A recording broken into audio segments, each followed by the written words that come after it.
You won't believe these strange home care rules in Montana. Not because they're some quirky rural ordinance, but because they're the thing that kept me from disappearing. I still remember the first time the words on that laminated card felt like a rope tightening around my throat. I had my hand on my spiral notebook, the cheap kind with the plastic cover that peels at the corners, and my fingers were stained with the faint smell of lavender from Mrs. Gustiffson's kitchen. Her knitting needles clicked like a distant metronome. She looked at me and said a sentence that should never have left her mouth. "You left the blue house on 4th Avenue, and you never came back," she told me. She said it like she could see a life I had never lived. I wrote the line in my notebook with a shaky hand, underlining it twice, then 3 times, because underlining it somehow made it more real. The notebook has become my chronicle. It holds dates, shorthand, and the things I don't want to forget. It also holds the things I fear I already have.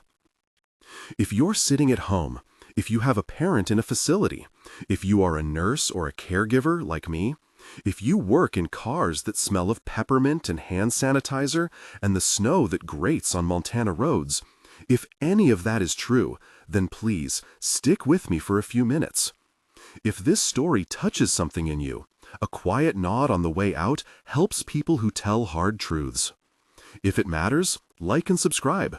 I promise I won't waste your time. My name is Marin Lindquist. I've been a home care nurse in the Flathead Valley for 11 years. I know the early light over the lake and the way the highway hums like a nervous machine. I know how a client's house can keep its history like a scent, a casserole still holding the memory of a party, a newspaper folded in the same creases. For a long time, I thought memory was only a property of the person who owned it, something that sat behind a forehead and unlocked like a closet key. Then the memories began moving. People have said memory and identity and dementia and other clinical words for ages. In our world, we do visits, we manage medications, we coax choices between tea and coffee. We wipe the faces of people who forget the names of their grandchildren. You learn to respect the shape of decline. You learn to listen to ghosts without lying about them. You learn to keep your hands steady. You do not expect to find yourself in the corners of other people's pasts. The first small anomaly that stuck to me came from Patricia Cudson. Everyone called her Mrs. Wolf because she owned dozens of fox prints and a soft, stern way of speaking. She had the gray eyes of a person who had practiced patience like a religion. She would hum hymns under her breath, count pennies in a tin, line her shoes perfectly along the closet wall. She was 84 when things started folding. "I remember the man who sold me apples on Cedar Street," she told me in a tone like a confession. "He had a scar on his left hand. He taught me to whistle." I found myself smiling and answering the wrong thing. Was his name Harold? She corrected me. No, Harold had a pocket watch. I left her that afternoon with a feeling like a bruise forming just behind the sternum. Later that night, I opened my notebook and wrote Mrs. Wolf/4, indefinito. The day, strangely, was smudged in my diary entry. I can't explain why. Then I wrote, beneath the entry, "She says things I haven't told her. Wrong name memories." It should have been an odd talent, the kind of quirk you could only tell in a staff meeting over stale cookies, but the experiences multiplied. Theodore Bergstrom, 88, who had fallen in love with chemistry and made little model steam engines as a youth, looked at me one morning and told me with the absolute conviction of a man revisiting a lecture hall about an event that took place in a nightmarish, fluorescent-lit lab, about a student beside me, about smoke and the feeling of my heart stopping for 3 terrible minutes. He spoke of details only I knew. The brand of the latex gloves I used in nursing school, the color of my clinical instructor's cardigan, the exact phrasing of a consoling line my mentor said the night I almost quit. I blanked.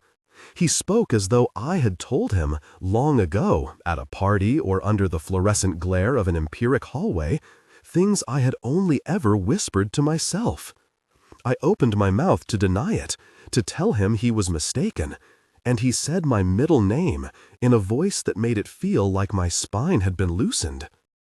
Theodore's story stayed with me in a way that sat under my skin. At night, I would find myself searching my own memory for the things he had spoken, only to discover gaps. Little facts blurred, a name here, a photograph there. I blamed exhaustion. I blamed the long drives between houses in my Subaru, the way the heater put my coffee-scuffed hands to sleep. Then Dolores said something that stopped me cold. "Marin, remember your first kiss. You were terrible at it." She laughed in a bright, disbelieving way, and for a moment she was the young woman who had loved men in the dances of her mind. I had not told Dolores anything about my adolescence. The only people who knew that joke about my first kiss were 2 childhood friends and a nurse who had been gone from my life for years. I checked my pockets for a recorder I hadn't turned on. I checked my notebook, searching for some accidental note I had written and forgotten. There was nothing. After that, the small anomalies changed their color. They were no longer just misplaced facts. They were building a pattern.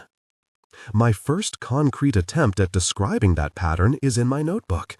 I read it now and can still feel the edges of panic as if it lives between the pages. Notebook excerpt, Marin Lindquist. Date, indefinite. Entry, 3 instances, Patricia Wolfe, Theodore B., Dolores G. Repeated personal memory references, details only I know. Missing fragments of autobiographical memory after visits. Brief, specific. My nursing school date, blank. Father's voice, thin. Sensation after visits, heavy, water-sucked. Not sleep deprivation. Smell, lavender, clean plastic. Action, speak to Janet tomorrow. The next morning I drove the same route I always did, the highway that runs like a cut through the valley, the pines on the sides like sentries, my hands on the wheel. Janet Cudson's office is the kind of place that's been slowly pressed together by too many years of paperwork. She runs Valley Home Health, and does it with the sort of efficiency that looks like kindness from a distance. Her office smelled of coffee and printer toner. There is an old calendar with fishing photos on the wall, a child-drawn picture of a dog held up with a magnet, a stack of laminated cards with protocols reeking slightly of disinfectant. When I told her, she folded the fingers of her hands over her mouth, like someone trying to hold in a cough. "It isn't supposed to happen," she said. "Not here, not in our valley." She said those words like a prayer, and then reached into the drawer of her desk, as if what we were talking about had a physical shape, and pulled out a single laminated card about the size of my palm. It was worn at the edges from use. The title on it read, Memory Bridge Protocol, Valley Home Health. She slid the card across the desk and told me, in a voice that went between administration and a mother scolding a child, to read it aloud. I read it aloud because I wanted the words anchored somewhere other than in my head. The card was simple, bureaucratic, and impossible. It listed, one by one, the rules everyone in our little home health agency had been given after the first reports. I have written them exactly as they appear on the card, because the card is the thing people put their faith in, a thing that can be photographed, pinned to a bulletin board, and referred to. These were the rules printed, laminated, and distributed. I wrote them later in my notebook, and I reproduced them here verbatim. Memory Bridge Protocol, Official Rules, Laminated Card. Rule 1. Never spend more than 3 continuous hours with a single patient. Rule 2. Keep physical contact strictly to medically necessary touch. No prolonged comfort holding. Rule 3. Do not disclose personal history, home address, family names, or emotional traumas to patients. Rule 4. No photographs, recordings, or transcribed interviews of patient conversations without authorization. Rule 5. Avoid nocturnal solo visits. Schedule in daylight or with approved chaperone. Rule 6. Immediately document and report any patient statements recounting the caregiver's personal memories. Do not attempt retrieval without authorized intervention. Janet's eyes were wet at the corners. She told me she had been told to keep the card in an envelope for a time because when the first cases appeared in the valley, they wanted to make sure the staff wasn't frightened unnecessarily. They thought if we handled it quietly, it wouldn't spread, she said, like you can fence in a rumor. She handed the card back to me, and then, like a person delivering an uncomfortable truth she had been sworn not to put in writing, leaned forward and whispered one more thing. It was a thing that no one had put on paper, because, she said, administrators get nervous about liability when you put dangerous instructions in black and white. She said the words slowly so they would land. Secret Rule 7, she said, and then, whispering as if the walls might be listening, she spoke it exactly. If you feel yourself being remembered, do not cross the bridge to retrieve what is lost. Return what has been borrowed. I wrote that in my notebook too, under the printed 6, and then I put my thumb on the ink until it ran slightly. The secret felt like a chord strummed under the words on the card. Return what has been borrowed. The phrase kept repeating to me, return what has been borrowed. It sounded like an instruction, a prayer, and an accusation all at once. I left Janet's office with the laminated card folded into my palm the way a prayer is folded into a hymn book. On the drive back, under a sky so flat with winter that the mountains were only suggestion, I replayed the patient's statements like they were audio files on a broken player. Dolores laughing about my first kiss. Theodore naming the lucky brand of gloves. Patricia describing a house on 4th Avenue that was not mine. Which was when I noticed a memory I'd always relied on had a corner frayed. The day I received my nursing school pin folded like a small medal under a page in my head. It felt softened at the edges, as if someone had handled it recently and left a fingerprint in its gloss. It is worth saying, because people who read this later will want facts, and because I have been asked by counselors and friends, half-jokingly, how much of this might be stress or sleep deprivation, that my days were not extraordinary by the standards of home care. I did 12-hour shifts sometimes. I made heavy-handed coffee. I asked about bowel movements and opened pillboxes. But I also had 11 years of pattern and repetition. When you do something long enough, you notice when the pattern frays. That evening, I wrote another notebook entry. Notebook excerpt, Marin Lindquist. Date, indefinito. Entry, protocol viewed. Janet, if you feel yourself being remembered, do not cross the bridge to retrieve what is lost. Return what has been borrowed. Rule 1 through 6 printed. My chest feels like a locket opened. Action, contact Dr. Emil Haroldson. He is off the books, but he has been compiling notes. M. I had met Dr. Emil Haroldson once before in a cafeteria where the coffee tasted like pennies and his pockets held the world. He introduced himself not as a savior, but as a curious man with too many late-night emails. He called himself a psychologist with an interest in memory, but not the sort of clinician who filled grant applications or presented at conferences. He wrote his papers in footnotes to his own life, oblique, unpublished, charged with the electric energy of someone who worked outside institutions. I didn't expect help from a man who published little and sent longer emails. I sent him a short, nervous message the next morning. My note was brief, because I was afraid if I typed too long, my hands would shake and I would reveal something else, something I couldn't put back. Email to emil.haroldson at, indefined, from marin.lindquist at Valley Home Health. Subject, strange events, patient statements, and memory loss. Body, Dr. Haroldson, I am a home care nurse in Flathead Valley. Over the past weeks, 3 patients have referenced personal memories of mine that I have not shared with them. After visits, I notice small autobiographical gaps. Janet handed me our agency's Memory Bridge protocol. I am forwarding a photo of the card. Your name was mentioned as someone who might have insight, unofficially. Can we speak? Marin L. His reply came after sundown, the kind of reply that smells like midnight and a lab with its lights on. Email from emil.haraldson, indefined, to marin.lindquist@Valley Home Health. Subject, strange events, patient statements, and memory loss. Body, Marin, I wish I could promise clarity. There are patterns I've seen before. Here in the Mountain West, we've had a number of patients and caregivers report overlapping recollections, and, in some cases, caregivers noting discrete autobiographical lapses. The term I've used in preliminary notes is memory bridge, but I keep this work offline for now. If you want to talk, come to the community room at St. Mark's on Tuesday. Bring notes. Emil. He signed his name without titles. There is a kindness in that anonymity. It said he was one of those people who had gotten lost in curiosity and stayed there.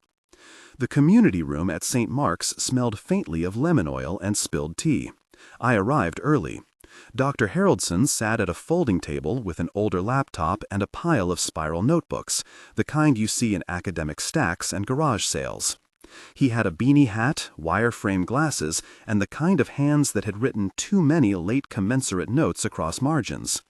When I told him what had happened, the house on 4th Avenue, the student's gloves, my first kiss, he did not look surprised in the way one might expect. Instead, he made small notes and then looked at me like someone trying to remember the shape of a face. It is messy, he said. It's contested. There are people who will tell you this is suggestibility, or fame of the caregiver's profession. There are others who will tell you it's a unknown environmental catalyst, maybe a unknown environmental toxin, maybe social contagion. But there are case notes. And the case notes show, in patterns, something that looks like cross-resolution memory transfer. He told me about fMRI readings he'd seen from families of researchers who were willing to share off the record, imaging that suggested overlapping activation in areas related to episodic memory in both patients and caregivers after certain kinds of interaction. He said the language of science around this is cautious, and that most of what he collected was informal and hard to publish. Emails, scan diaries, the kind of evidence that sits politely on a fringe. It is not a proven mechanism, he insisted. Call it what you like. For my work, the term bridge is a metaphor, but one that maps repeatedly onto what people report. He handed me a photocopied set of pages, his rough notes, including a short list of behaviors he had flagged as risk factors in early compilations. I did not bring them to Janet's office. I hid them in my car and read them between clients, feeling as if each line might catch my reflection. Dr. Haraldson's notes, excerpt, hand-copied. Observed patterns, prolonged empathetic engagement, physical proximity beyond casual care, caregiver disclosure of traumatic or formative personal events, daytime/nighttime variance, nocturnal visits higher frequency, reported consequence, caregiver autobiographical loss, patient acquisition of caregiver details, not established, contested. He was careful with his warnings. He talked about ethics with the fevered gentleness of someone who had been asked to be an advocate for a phenomenon the larger world did not want to validate. He told me about Irene Volstad, a case he encountered years ago in archival tapes, a nurse who adopted a deliberate, patient-centered method to return memories rather than retrieving them, by going into patients' minds. He told me that her method was controversial because, in returning memories, some patients experienced the slow collapse of the borrowed clarity, and sometimes, in the rarest and most dreadful cases, a decline that felt irretrievable. So, what's the alternative? I asked. He shrugged. Boundaries, he said. Distance, training. People have tried guided retrievals. They are risky. Sometimes they work. Sometimes they don't. And sometimes the caregiver pays the cost. He used the word cost like it had edges. Back at home, I opened the notebook again and wrote more. For the first time, I tried to chart the interactions like a map. Who, when, how long, what exactly was said, what I lost afterwards, and whether there was any sensory detail at the time. The notebook turned into a ledger. Notebook excerpt, Marin linguist. Date, indefinito. Entry, logging visits, attempt at quantifying. Mrs. Wolfe, 2:15 to 3:40, mentioned Blue House on 4th. Memory, nursing pin day blurred. Theodore, 10 a.m., 11:20 a.m., referenced nursing school trauma and my middle name. After visit, blank for instructor's cardigan color. Dolores, 1 p.m. to 1:30 p.m., recalled my first kiss. Afterwards, missing the name of my childhood friend, Aaron. Smell during visits, laundry soap plus lavender. Action, follow Protocol 16/Secret 7. Try to limit to 3 hours. Avoid physical holding, no personal disclosure. I started trying to follow the rules because rules are something you can hold on to when the world gets slippery. Rule 1 alone changed the way I scheduled clients. It is a small structural thing in a job that is mostly improvisation. 3 hours becomes a line drawn across the day, a fence post you can measure against. Suddenly, I began leaving houses after 2 hours and 45 minutes like a metered retreat. I counted the minutes in the warm air while I sat in my car and hid the trembling that sometimes arrived like a tide in my palms. For a short while, the counting worked as medicine. Limiting time felt like putting a bandage on an open vein. But rules do not fix everything. Sometimes they only make the seams of the world more visible. On a Friday evening, after a string of short visits, I drove to a gas station to fill my tank. The radio played a song about the West and a man asking for directions he did not want to find. My phone vibrated with a text from Janet. Haroldson called. He wants to meet at St. Mark's again. Bring more notes. Please be careful. There was a small heart emoji after it, the kind of administratively sanctioned tenderness that people use when they can't offer real comfort. I felt the tug again that night. It was not a memory at first, but a pressure behind my eyes, like someone standing too close, like the echo of a footstep in a corridor. I tried to shake it off. I made tea. I sat with the window partially open to hear the cold come in and the neighbor's dog bark. The night was so clear that you could see the edge of the mountain like the white of a paper tear. I slept, but the sleep was thin and filamentous. Dreams came that were not quite fences and not quite corridors. They were hallways painted in the gray of winter that branched into doors. And behind each door there was a small fact of my life turned slightly sideways. In one dream, I opened a door and there was my first apartment. The couch with the rip in the corner, the poster that had been half torn. In another, I opened a door and found a house I had never been to, with wallpaper patterned in blue and an apple seller with a scar on his hand. When I woke, I couldn't remember whether I'd been there or not. At the clinic the next morning, Dr. Haroldson handed me a small pack of photocopies. They won't accept my work at large journals, he said, too anecdotal, but the data is there in a way. It's like the wind patterns on a day you notice a flock of birds. The individual case looks accidental, the pattern looks like something else. He suggested implementing an informal training module, a set of practices designed to help caregivers keep boundaries without becoming distant or inhuman. He cautioned that training could not guarantee safety. It was resilience, not armor. The training outline he sketched out felt like an attempt to stitch humanity to policy.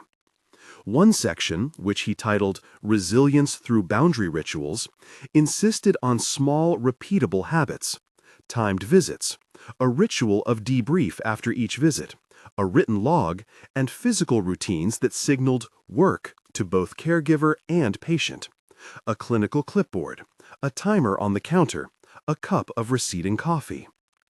Another section insisted on the necessity of non-disclosure scripts, short statements caregivers could use when a patient asked about their life. I prefer to keep personal details private, was an example. He said scripts were not cold. They were a shared choreography that protected both parties. I started to use the scripts and the rituals because they put a language around an unspeakable thing. When a patient asked, "Do you have children, Marin?" I would answer, I have people I love who keep me busy. It felt like lying, but it also felt like closing a door before the wind could pry it open. For a time, this practice worked. I managed the days to the rulebook. I sat in daylight often. I carried no recorder. I kept my hands to policy and pulled back when a patient reached for something more than care. But the bridge, if you accept that term, has a way of operating in places rules cannot reach. It does not always require a confession. It sometimes slips through the warmth of an offered scarf, the century-old way a hand brushes a cheek when someone remembers an old lover. Sometimes it is not even the patient who remembers you, but a place that knows you. One Tuesday, when the light was thin and the road dust clung to my boots, Theodore called me by the nickname from high school that only my sister still uses. He said it absent-mindedly, as a man might say, "The birds are beautiful this year," and then the words lodged in me like a burr. The memory came back in jagged shards. My sister's voice, the porch we shared, the flavor of blackberries pressed into our hands. I wrote it down. I felt relief that I could still fetch it. That is, until I tried to bring back the color of my first clinical instructor's cardigan and found it as blank as a washed sheet. I learned the hard way how particular the losses could be. You keep what is useful, the face of the person you care for yesterday, the dosage schedules, the architecture of a family's kitchen.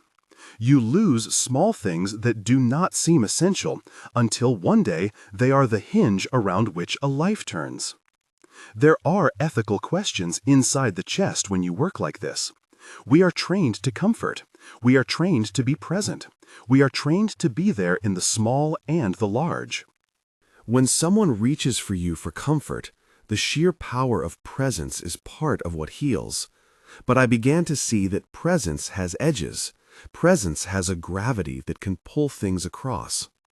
Like any story with a strange phenomenon, gossip circulates. Some people say the bridges form only in certain houses. Others say they form after candlelight and confession.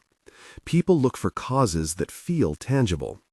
I began to look at my clients' environments as potential variables: the wallpaper, the color patterns, the days when the sun hits the house in a certain way.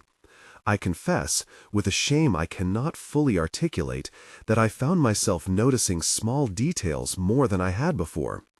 I cataloged the scent of the detergent a client's family used, because sometimes a scent seemed to hitch a memory, like a traveler taking a bus. I asked myself if memory is, in the end, only associative dirt we pick up when we lean too close to another life. Janet pushed training. She pulled staff together one afternoon in the break room. The table was sticky. Someone had put out boxed pastries. She arranged chairs in a circle like an emergency meeting, and she said words I had been trying to say to myself. "Our job is to protect our clients," she said, "and our job is to protect you. These are not just rules for paperwork. These are survival patterns. You enforce them with compassion, but you enforce them." She told us there had been an incident she couldn't talk about on the phone, a caregiver who had tried to help a patient remember, and afterwards couldn't find her own wedding day in her mind. People looked at their shoes. It was the kind of rumor that settles in a room like cold. She did not give names. That's the policy. Protect privacy. The laminated card lay on the table between the coffee thermos and a box of sugar packets. Even the card seemed to breathe in a nervous way, a small talisman against mystery. After that meeting, I began to think of my notebook as an anchor I clipped to my wrist. But anchors can drag. One night, after following the rules for several days, I took a small risk. I sat with Dolores, and we played one of those music videos that collects all dances and couples in grainy black and white. She watched with her hands folded and suddenly hummed a tune that took me back to a hospital corridor where strangers spoke my name. She told me, without prompting, the color of a scarf I'd been gifted at an old shift. Her voice was steady and clear. I felt the tug. I practiced the scripts in my head. I prefer to keep personal details private. The sentence appeared like a fence between us. But fences have gates. Her eyes were wet. She reached for my hand and squeezed it and said, "Marin, you saved me the night I—" And then she stopped, confused, out of breath, as if the sentence had lost its shape. I did not cross a bridge. I closed the gate. I left at the 3-hour mark. I drove home with my hands on the wheel and nothing in the passenger seat but an emptiness that felt like a theft. That night I could not find my mother's voice when I tried to call her. It was as if someone else had applied a thin filter to parts of my past. I shouted into the pillow until the sound hurt. I put the laminated card under my pillow that night, like a child with a talisman. It didn't help. The bridge is not something that respects ritual. It is more honest than paperwork. It is more like weather. There are small things I have learned to do to keep myself from going frayed. I use the stopwatch on my phone. I write down every odd phrase without judgment. I sleep with the curtains closed sometimes, not because darkness is safer, but because the day makes you think you remember more than you do. I say no to invitations where personal life might leak. I tell patients I cannot discuss my past. People nod politely. Some seem relieved. Others look at you as if you are a sealed book. The thing that haunted me through the early weeks was not the rules themselves, but the moral arithmetic behind them. The rules asked me as a caregiver to withhold things I felt I owed as a human. They asked me to put a barrier between my compassion and the person who needed it. The secret seventh asked something worse. When the bridge had already formed, when a patient carried your laugh in their memory and you could feel a piece of your history missing like a tooth, what then? Janet had said, "Return what has been borrowed." But how do you return a memory? How do you hand back a face, a smell, a voice? What does return look like when the owner of that memory cannot find their own life? I remember distinctly the way Dorothy, a neighbor who always wore flannel to grocery errands, told me years ago that some losses are like a tide. You can resist, but you learn to stand above them and watch them go. I thought of Dorothy as a small, brittle counsel, and then thought of the laminated card as a different kind, a tide chart, not a cure. There are two kinds of behaviors people begin to perform when facing an unknowable threat. You either build walls, or you attempt to go into the dark and drag people out. For me, the choice was not immediate. It was pressed upon me by a string of patient statements and the way my hands trembled when I could not remember the color of my clinical instructor's cardigan. I began to have nightmares about corridors and doors, and each door was a fact I could no longer be certain was mine. At the end of this stretch of days, I found myself at a crossroads I couldn't see clearly. The rules were a line on the map, and the notebooks were a ledger, and Dr. Haroldson was a man with an untidy pile of notes. Somewhere beyond all that lay the methods that might mend what was fraying, but I could see that any attempt at repair would likely cost someone, sometimes the patient, sometimes me. That is where the first part of my story narrows. I could continue to obey, to be careful and clinical and anonymous. I could accept the slow erosion of the edges of who I was. Or I could try to intervene, to do something that the protocols explicitly warned against without supervision. The thing I didn't know then, the thing that would shape my next weeks, was that neither path would be clean, and both would demand a price. I closed my notebook, and for a while let the pencil rest uncapped on the page. The laminated card sat beside it, its edges catching the lamplight. The words on it were clear and blunt. They promised rules I could obey, but they did not promise safety. Secret Rule 7 sat like a small, dangerous jewel beneath the printed 6. If you feel yourself being remembered, do not cross the bridge to retrieve what is lost. Return what has been borrowed. I placed the card into my pocket like an amulet and walked back out into the night to make another round. I placed the card into my pocket like an amulet and walked back out into the night to make another round. The Subaru's heater coughed and then warmed my hands. Street lamps etched the snowbank edges in pale gold. I told myself I was doing what nurses do, move forward, one house at a time. I told myself the rules would keep me safe. I told myself a lot of things that night, most of them little rituals to buy another hour of being Marin. The next day, Dr. Haroldson called and asked if I would be willing to come to his makeshift lab, an old office wedged between a thrift store and a barber shop, so he could show me something he said might matter. He mentioned, in a voice that tried not to sound breathless, a pattern in the data he'd gathered. Not proof, he emphasized, but enough to shape how we thought about risk. When I arrived, he had a printout taped to the wall, a messy collage of scribbled notes and grainy scans of what he'd been given unofficially, including a few anonymized brain images. They were not pretty. They looked like black and white storms. He held them like a person might hold photographs of a drowning child. Here's only one example, he said. You can't take these as gospel, but look where the activity spikes. Episodic memory regions lighting up in both patient and caregiver after certain interactions. That doesn't prove anything, it merely suggests focal relation. He was careful with his speech as though he were diffusing a bomb of meaning. He then pulled out a folder labeled simply Guided Crossings, Emerging Practice Notes. The title felt too confident for what was inside, a stitched-together protocol that borrowed language from guided imagery, clinical dissociation techniques, and what amounted to improvisation performed by people who couldn't otherwise watch a colleague unspool. Haroldson warned me the method was experimental, controversial, and sometimes reckless. He laid it out anyway. The procedure, in brief, asked a caregiver who had lost pieces of self to deliberately enter a patient's evocative memory landscape under guided, closely monitored conditions to reclaim what had been taken. The description read like an ethnographer's field notes crossed with a meditation script. He said, "People have tried this on occasion. There are risks: emotional overload, persistent dissociation, identity confusion. It should be last resort, only under controlled conditions and with clear agreement."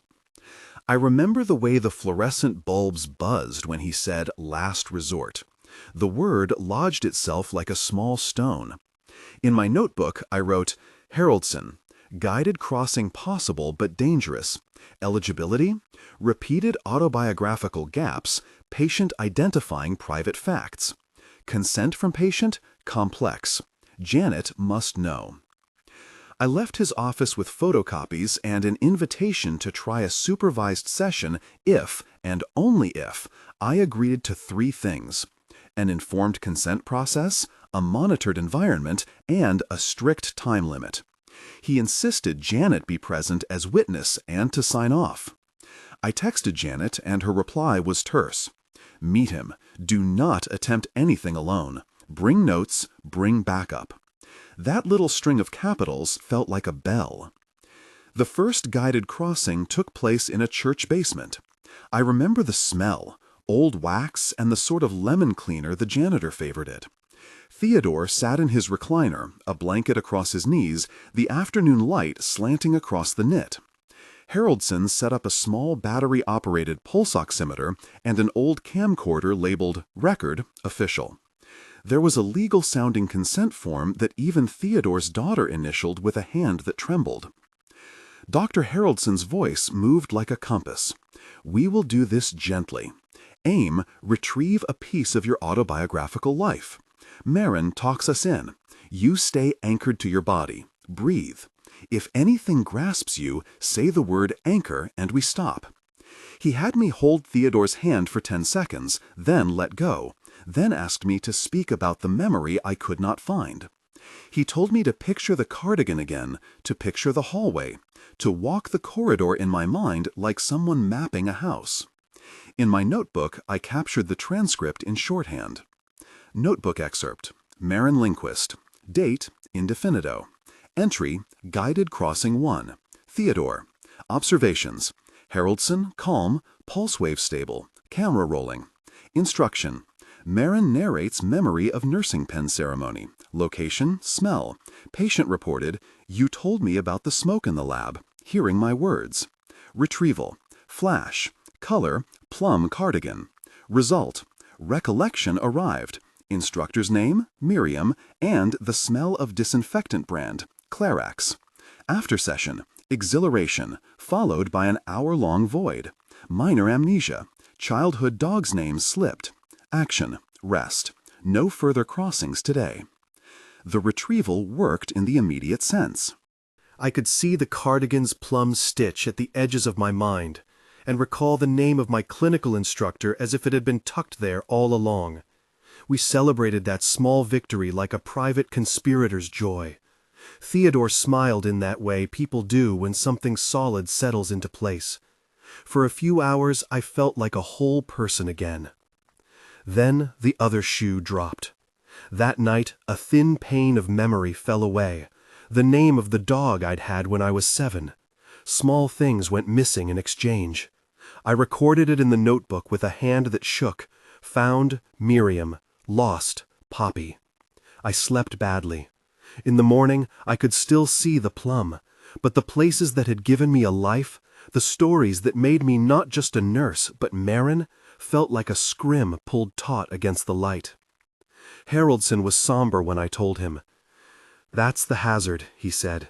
"Sometimes retrieval replaces. That's why we must be cautious." He paused as if listening for something only he could hear. There's also been reports of a center, what people call the gray place, that can appear during a crossing. It's less an image than a pressure, a density. People who've been there describe a hallway of doors. Some doors belong to patients. Some doors belong to the caregiver. You have to be disciplined about which door you approach.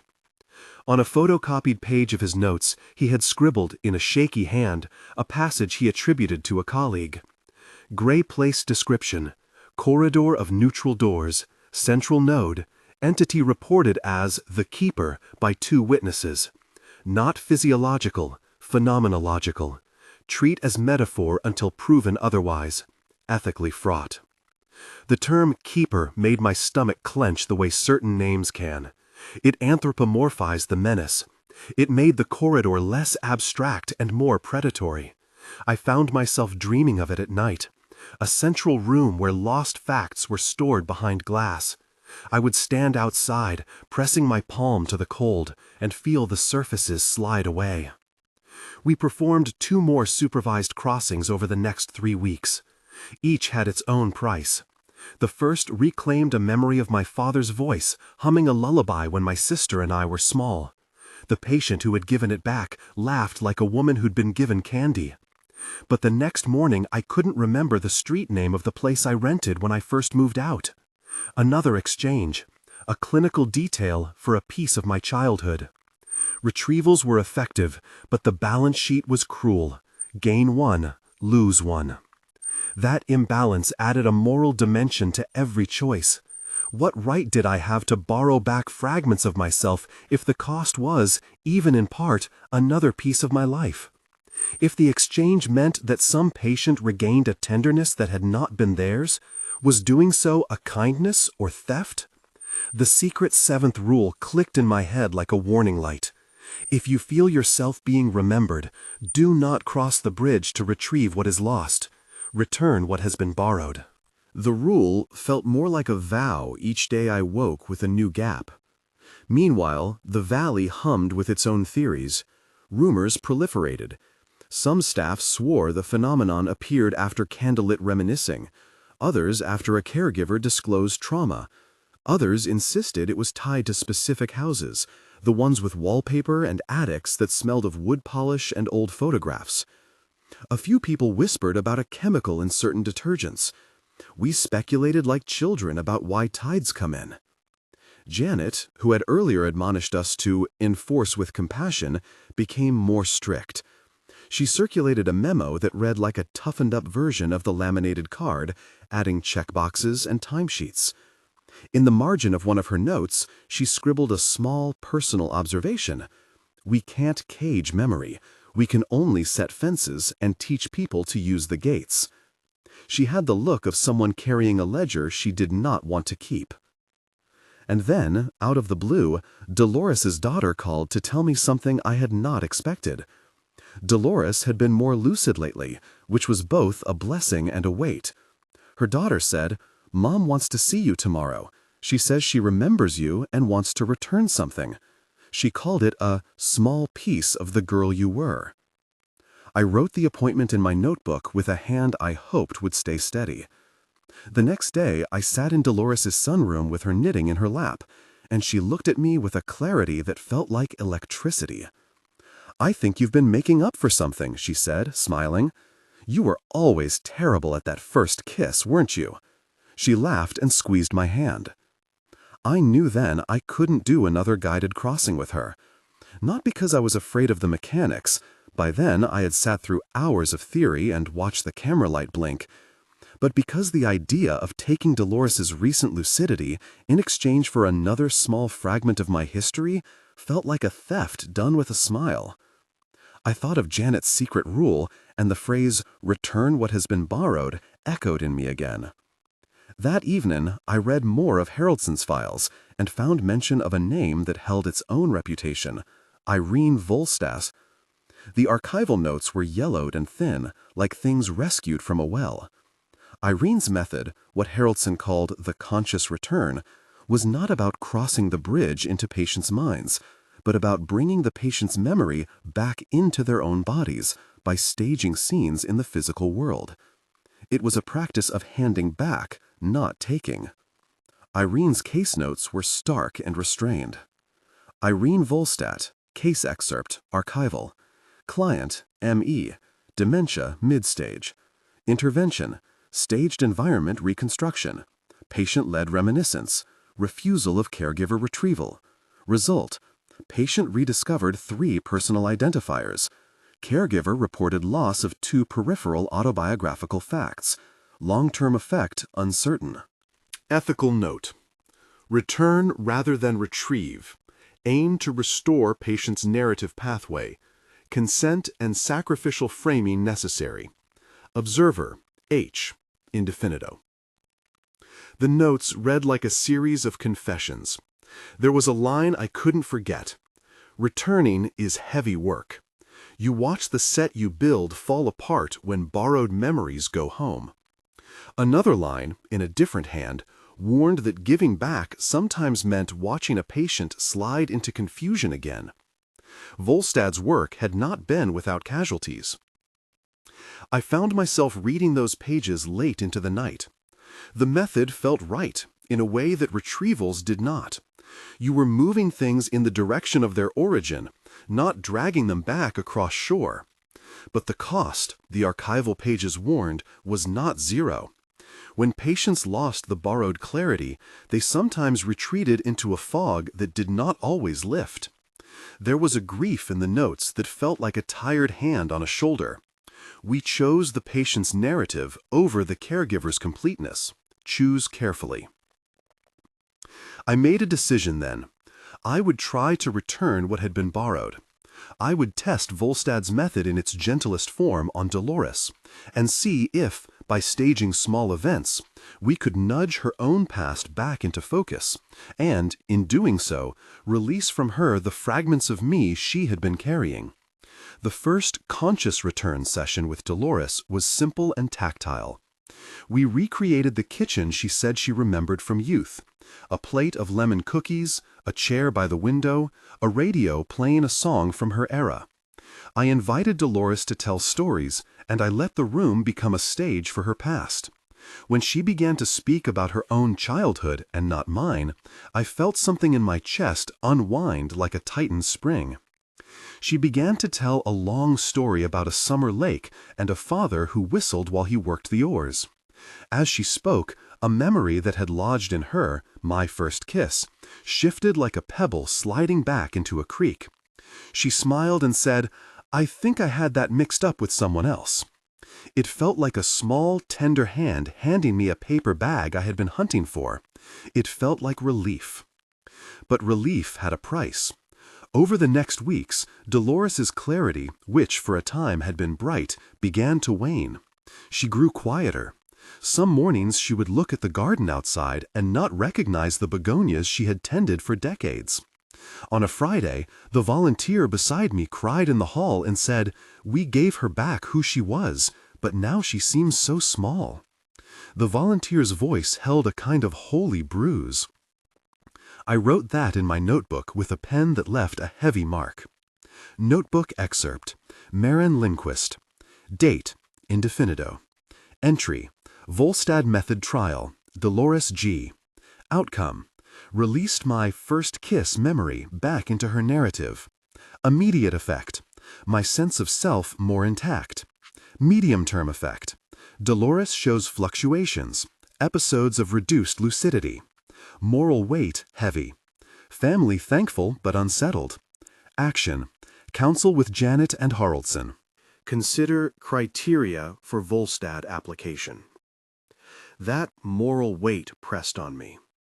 In an ethics meeting, people used measured voices and phrases like patient autonomy and informed consent and quality of life, but the words often slid past the ache. Dolores's daughter thanked me with eyes full of soft, inarticulate gratitude. You made her laugh about being young again. You gave me a piece of my mother back. Yet when she squeezed my hand, there was a tremor. Do you feel okay, Maren? Are you all right? She was worried, not about her mother this time, but about me. I was not all right. The losses accumulated like tally marks. I forgot the name of a cafe where a friend worked. I misplaced the exact shade of paint in the hallway of my childhood home. Small fiduciary facts that didn't feel like anchors at the time had been quietly pocketed by some creeping tide. One night, in a dream that felt more like a rehearsal, I found myself in the gray place. This time I could see clearer than before. The corridor was a long, soft light with many doors. Some doors had plaques. Theodore, chemistry lecture. Dolores, lake house. One door at the far end had no nameplate but hummed like a heart monitor. Beyond it, a quiet presence waited. It was not monstrous. It had the shape of a caretaker who had stayed too late. People who'd been there later described the presence as the keeper.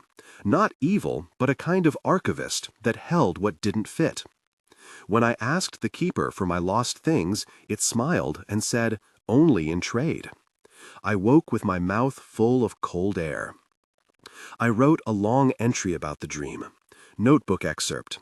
Maren Lindquist. Date. Indefinite. Entry. Dream of gray place. Central node. Keeper. Non-hostile. Trade. Distress level. High. Action. Do not attempt solo crossings. Consider therapy. Confirm Volstad cases where family consents to possible decline. Haraldson's caution became crisper. The keeper is an idea, he told me in one meeting, but ideas have teeth. The corridor imagery recurs in independent accounts. That suggests a shared pattern, not necessarily a metaphysical entity. He said it in a tone that tried to split practical caution from poetic dread. If the keeper is in fact a shared cultural metaphor, it's nonetheless dangerous. The brain uses metaphors to make sense of stress. We must be humane and empirical simultaneously. Yet, despite the warnings, there came a point where a patient needed something I could not refuse. Patricia, Mrs. Wolfe, slipped into a day where she called me by one of her childhood nicknames. She fixed me with a clarity that felt like accusation. "You left me a house on 4th Avenue, she said. "You promised we'd have cider. Why did you leave?" Her eyes wet. She looked at me like someone who could locate betrayal in a single face. Her daughter Denise sat with us that afternoon and watched. She told me later quietly, "Mom wants back more of herself. She wants to feel like her life is only hers." The moment held a moral geometry I could map. Patricia's agency, my fractured self, and the agency of a family that wanted to reclaim their mother without stealing mine. Denise signed a consent form for us to attempt a Volstad-style reconstruction for Patricia. We planned it meticulously. The living room would be remade to match the house Patricia described. Photographs would be placed on the mantel, a tray of apple cider left on the table.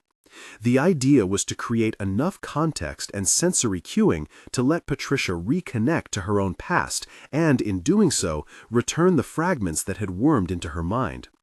We coordinated with Haroldson and Janet and gave ourselves rules: limited exposure, family presence, immediate documentation. On the day we tried, the house smelled of baked apples and wood smoke. Patricia sat in her chair like a woman at a small court and told us about Fourth Avenue, about an apple seller with a scarred hand, about a porch light that swung in the wind. As she spoke, I felt the weight in my chest on hook.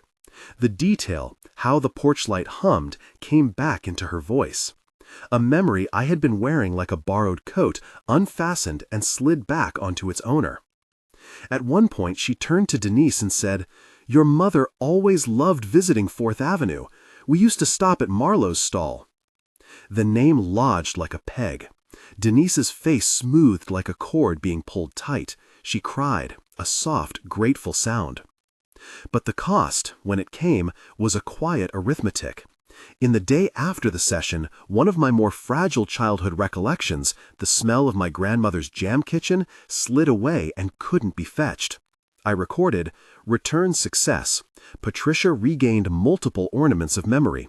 Personal cost, diminished recall of small familial sensory details."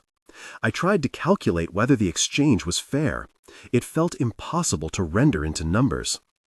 In the months that followed, the Valley saw an informal triage develop.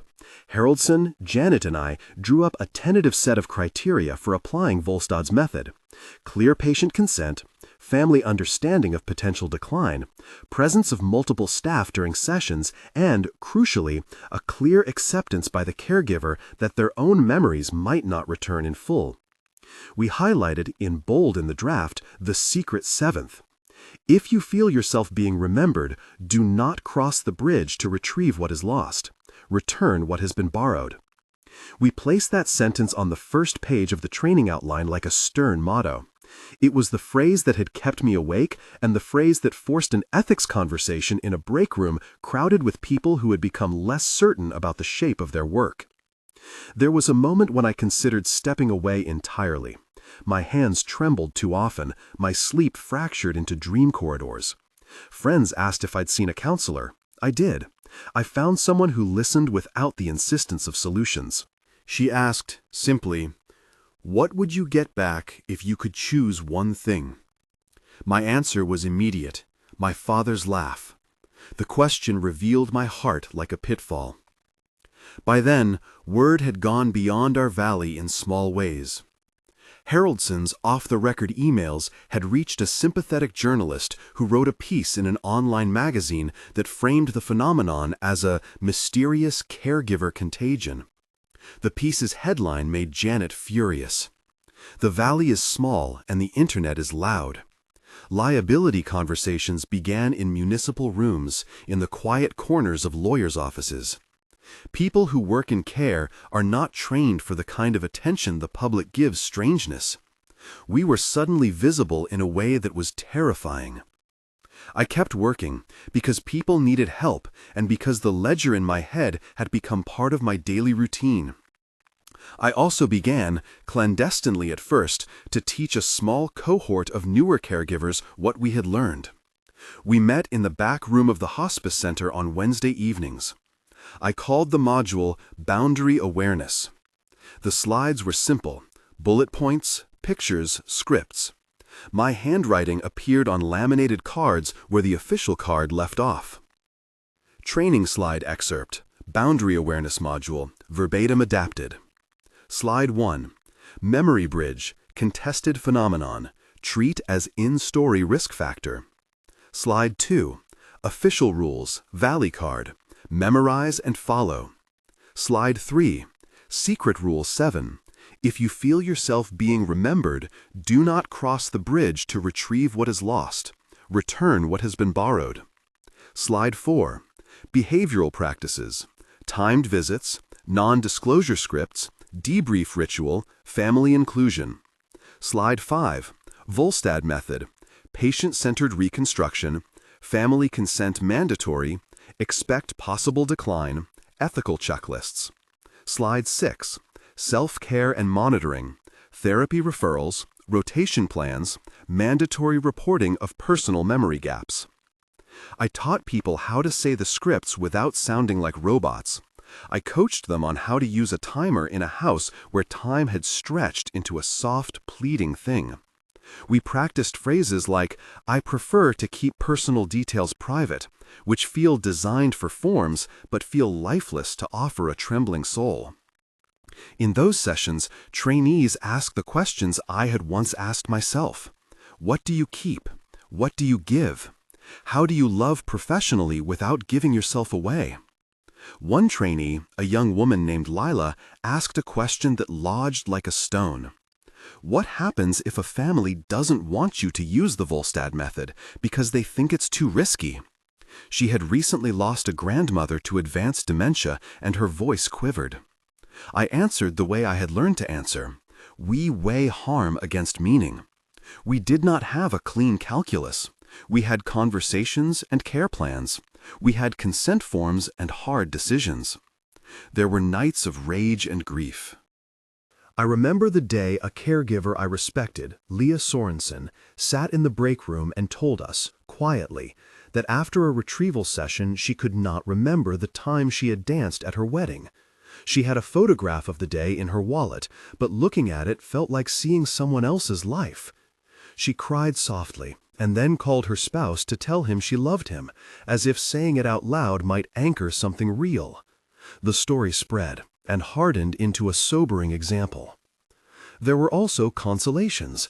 Theodore, later, told me that the day after our first crossing, he woke and remembered his wife's face as if for the first time.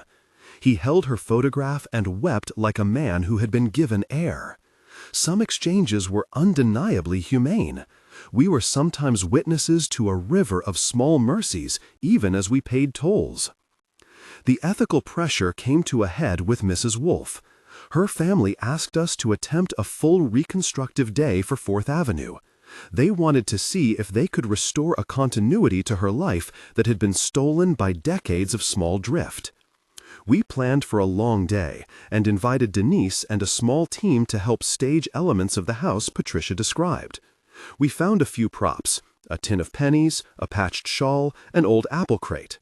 We practiced how to speak and what to do if Patricia began to reassign memories to her own life that belonged to us. On the day, the house seemed to hold its breath. Patricia walked us through her narrative like someone conducting us through her home. At one moment she paused, looked directly at me, and said, "I remember the lady who used to bring me cinnamon cake. She had a blue coat. She left and never came back." It felt, in that instant, like a test. The urge came up to say, I was that woman. It would have been a lie. Instead, I helped her trace the rest of the story back to a neighbor named Elise, who, she said, had a blue coat. Patricia smiled, and a small thing stitched itself into place. For the first time in months, I felt the bridge slacken. The final sequence with Patricia, late in the afternoon, was sudden and sharp. She talked about Fourth Avenue for hours, and as she did, some of the borrowed fragments that had sat inside her like foreign coins slid back into their pockets. Her voice smoothed. At one point, she said, simply, "It's mine again." Denise hugged her mother and cried with a sound both relieved and hollow. That night, Patricia had a calm sleep I had not seen in weeks. She died a week later, not in our hands, but quietly in her sleep. Denise called me from the funeral home and said she was herself again in the end. Her gratitude was threaded with grief.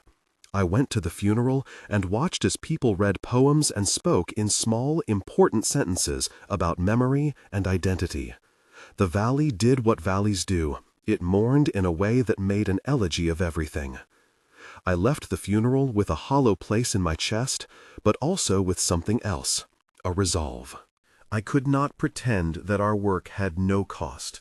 I could not pretend that the Volstad method was free of heartbreak. But I also could not pretend that reclaiming a life was not, sometimes, worth what we had to give. In the months that followed Patricia's death, I took a different path professionally. I declined an administrative promotion Janet offered. She had suggested it to keep me safe in paperwork, and instead built a small, formal training program in the Valley that combined the official Memory Bridge protocol with Volstead-informed practices and, most importantly, self-care provisions for caregivers. The training included the laminated card's 6 rules, and on the first page, in a place of seriousness, the secret 7th rule printed exactly as Janet had whispered it to me. Memory Bridge Protocol, Official Rules, Laminated Card. Repeated verbatim. Rule 1. Never spend more than 3 continuous hours with a single patient. Rule 2. Keep physical contact strictly to medically necessary touch. No prolonged comfort holding. Rule 3. Do not disclose personal history, home address, family names, or emotional traumas to patients. Rule 4. No photographs, recordings, or transcribed interviews of patient conversations without authorization. Rule 5. Avoid nocturnal solo visits. Schedule in daylight or with approved chaperone. Rule 6. Immediately document and report any patient statements recounting the caregiver's personal memories.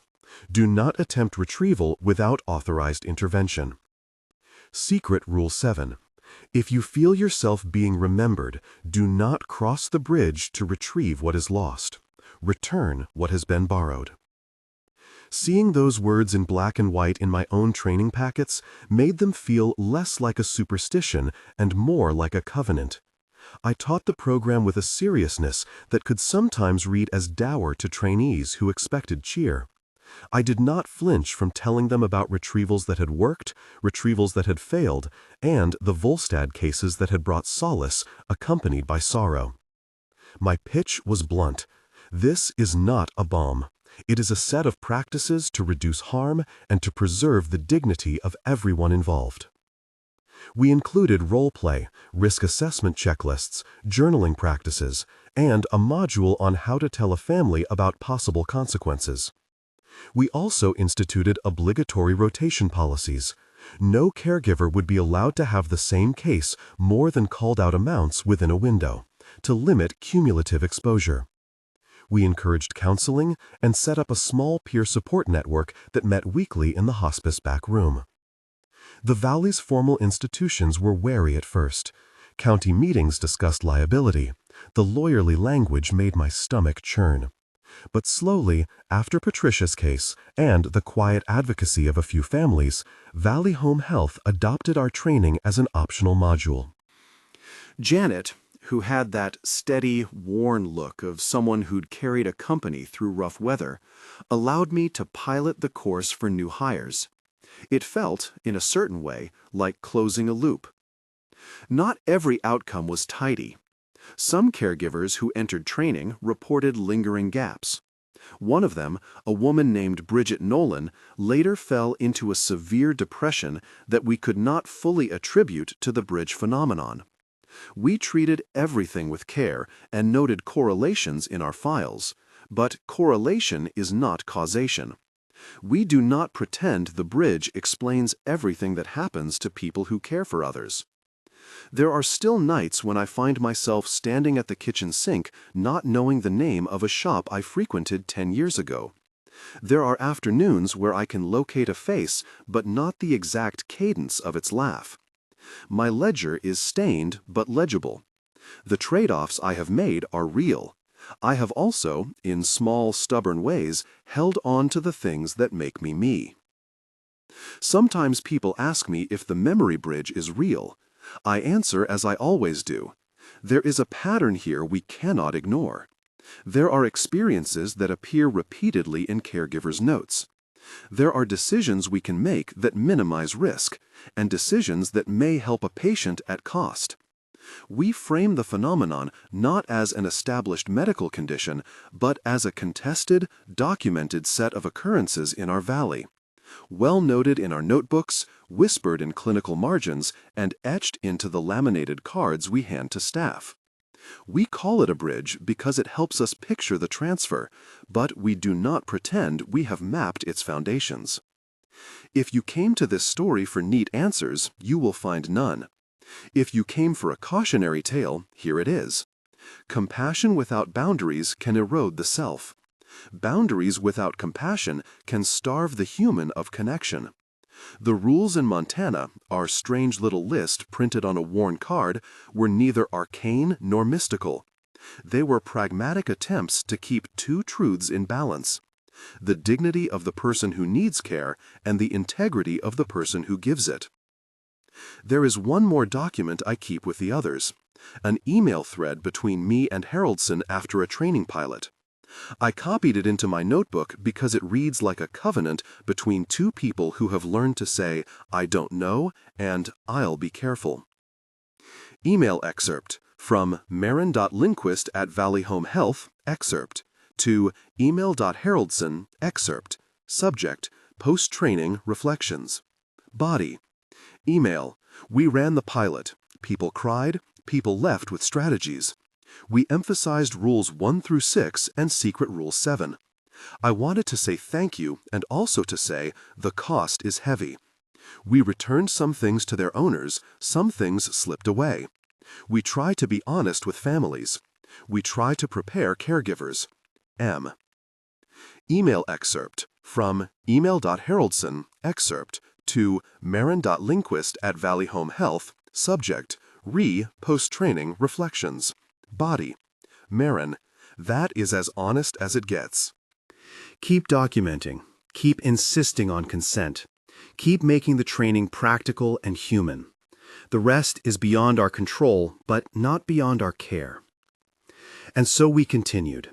A small program in a cold valley, a laminated card with 6 rules and a whispered 7th, a notebook stained with coffee and tears. People who came through the training left with a kind of weather literacy. They could read the early signs of a bridge forming and adjust their routes. Some chose different jobs. Others stayed. A few still attempted retrievals in controlled settings with explicit consent and an acceptance of risk. I do not say any of this to glamorize. I say it because the valley taught me an economy of sorrow and solace. We learned to be precise about what we could give. We learned to hold grief like an instrument. The last time I sat in a training room and read the card aloud, I felt the words like a liturgy. The room was full of people who had come with questions and with the simple need to keep doing their work without losing themselves. I read the card slowly, verbatim, so the lines would press into the air and remain legible. Memory Bridge Protocol, Official Rules, Laminated Card, Final Reading. Rule 1. Never spend more than 3 continuous hours with a single patient. Rule 2. Keep physical contact strictly to medically necessary touch. No prolonged comfort holding. Rule 3. Do not disclose personal history, home address, family names, or emotional traumas to patients. Rule 4. No photographs, recordings, or transcribed interviews of patient conversations without authorization. Rule 5. Avoid nocturnal solo visits. Schedule in daylight or with approved chaperone. Rule 6. Immediately document and report any patient statements recounting the caregiver's personal memories. Do not attempt retrieval without authorized intervention. Secret Rule 7. If you feel yourself being remembered, do not cross the bridge to retrieve what is lost. Return what has been borrowed. We ended the session with a quiet, a rule recited, a ritual closed. People filed out into the cold with their packets and their new vocabularies. Some hugged, some did not. That is how we learn, by practicing a fragile honesty and by building institutions that can hold it. If you are listening and you care for someone, professionally or otherwise, know 2 things. First, boundaries are not betrayals. They are the spaces where care can happen safely. Second, people who care for others sometimes need care themselves. If you work in homes scented with lavender and old wood and the slow suns of Montana, then document the odd things. Keep a notebook if you can. Tell a supervisor. Safeguard your private past as you would a fragile heirloom. I still keep the laminated card folded in a drawer, the edges soft from use. I still keep my spiral notebook. I still drive the same roads. Sometimes the bridge hums faintly in the late hours. I breathe, I write, I teach. I return what I can. You won't believe these strange home care rules in Montana until you hear what they cost and why we made them. They are strange not because they are mystical, but because they force a trade-off that most of us prefer to avoid naming, the trade between being fully present for another and remaining fully ourselves. If this story resonates with you, if you work in care or love someone who does, consider subscribing to follow the training materials and conversations we're gathering. We're collecting resources, fictionalized case notes, ethical checklists, and a community for caregivers who want to share without shame. The link below will take you to our resource page. I do not end with neat conclusions. I end with a summons to caution and compassion. Hold the rules like a map, not a shield. Teach them, repeat them, and remember that sometimes the kindest act is to help a person live in the life that belonged to them first.